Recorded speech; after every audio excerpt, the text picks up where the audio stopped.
Kaspersky's surprising exit from the US market, driven by national security concerns, comes with a parting gift: 6 months of free security software for American users. Should you accept this free gift? Former President Trump's allies are drafting an ambitious executive order to boost military artificial intelligence and slash regulations, aiming for a seismic policy shift if Trump wins in 2024. How could Trump's proposed AI policies reshape the future of military technology and regulation in the United States? And finally, North Korean hackers have upped the ante by updating their BeaverTail malware to specifically target macOS users, deploying it via a fake video call service that mirrors legitimate software. How can macOS users protect themselves from falling victim to North Korean hackers' updated BeaverTail? You're listening to the Daily Decrypt. Well, if you hadn't heard already, let me break the news to you. Kaspersky, which is a prevalent antivirus and security software company, has been banned in the United States due to national security reasons, which essentially means that they can't sell or update their products in the United States after September 29th. And if you're using this software to protect your endpoints or your devices, making sure that software is up to date is absolutely crucial for the most enhanced protection. And running out-of-date antivirus software will do you very little good. But Kaspersky has announced that they are giving away a free 6-month trial to their antivirus software, sort of as a goodbye, thanks for your business gesture. But I am questioning their motives with this. First of all, they were banned due to national security reasons. Do we think the United States is evil enough to ban an entire company for no reason? Even if they aren't telling us, maybe there is like a legit reason they're banning them. And if so, I might not accept this 6-month trial because maybe they're going to make a last-minute sprint to get as much data as they can. I don't know. I can also see this from the business perspective of trying to get as many Americans to love their software before the ban is up so that they protest the ban even more. I'm not entirely sure what their motives are, but if you do use Kaspersky software, start planning to not use Kaspersky software anymore. Go find a replacement and start getting used to it, because the sooner you do that, the better.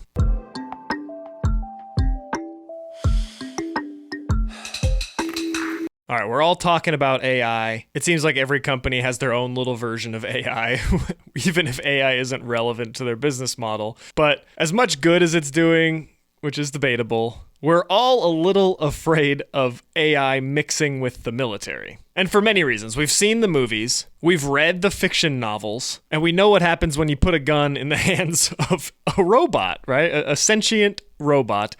They take over the world. Great. But for another reason is, if you've ever interacted with AI, ChatGPT, Gemini, pick your poison, they're mostly accurate, but they're not 100% accurate. They're not even close to 100% accurate.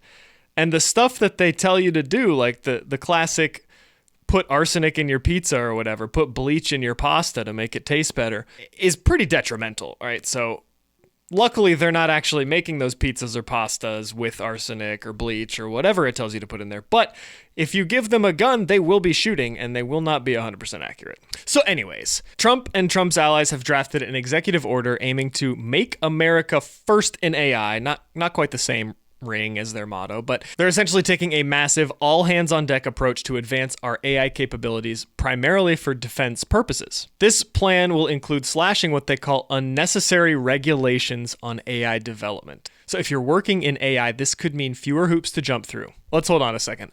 Less regulation might sound great until you realize it could also mean fewer checks on safety and ethical concerns with AI. And surprise, surprise, this directly contrasts sharply with Biden's AI executive order from last October, which emphasized rigorous safety testing. Trump's draft order also proposes creating industry-led agencies to evaluate AI models, which might be the scariest part of all, because industry-led implies, AI companies, private CEOs of AI companies like Sam Altman or Mark Zuckerberg advising the military on how to use AI, and even advising the military on its safety and efficacy, when they're also being handed billions of dollars from the US government to make this AI. So what's their motivation other than human life, which we know is not their motivation? To provide accurate data on its lack of safety and checks and balances, because that will only harm them. And here we are in the capital of corporate greed, expecting those who profit to prevent the AI from taking over the world.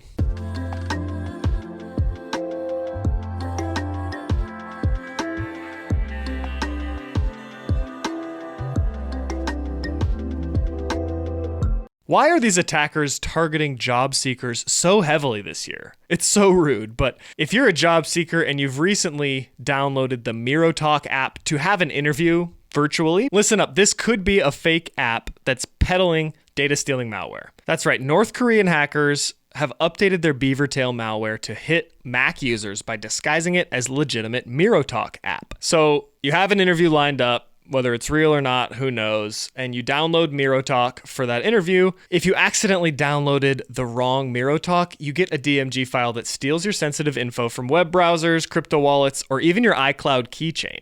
This malware can also deliver additional payloads like Invisible Ferret, which is a backdoor that installs AnyDesk for persistent remote access, giving these attackers control over your Mac whenever they want. And they're targeting specifically job seekers and software developers who work remotely, who may be kind of desperate. Maybe they just got laid off and really need to find a new job and might not be thinking as clearly. And what's one way you can prevent from downloading these fake apps? We talked about it yesterday, but avoid clicking ads. If you go to Google, I can just see it now, right? If you go to Google and you type in MiroTalk, and it says, great, here it is, download it from the App Store, but underneath it says, like paid advertisement or ad, I can't remember what it says. You click that, you download the app, that's the malware. Arguably, the attackers who are peddling this data stealing software have more money than MiroTalk themselves for ads. And so just go find the reputable site for MiroTalk, search through the App Store, read through reviews. It seems silly because the job interview is asking for this specific software. And so if you find a version of it on the App Store, you're just going to download it and assume that it's the correct version. But take a look at all the search results, right? Look to see if there are other very similar looking ones. Because usually if it's not being spoofed, it'll be at the top of the list and there will be nothing really that looks like it. And even though these attackers are targeting macOS, I believe on macOS you can actually set it so you can't download unverified apps that aren't from the App Store. And that doesn't mean that everything in the App Store is safe, but it is a good thing to check. At least make exceptions to that rule instead of turning off that rule altogether. So if you do need to download an app, the prompt that says, are you sure you want to open this app? Or you've had in your settings, it says that you can't do this. Do you actually want to turn it on? Whatever. It'll prompt you to think critically about it. This has been the Daily Decrypt. If you found your key to unlocking the digital domain, show your support with a rating on Spotify or Apple Podcasts. It truly helps us stand at the frontier of cyber news. Don't forget to connect on Instagram or catch our episodes on YouTube.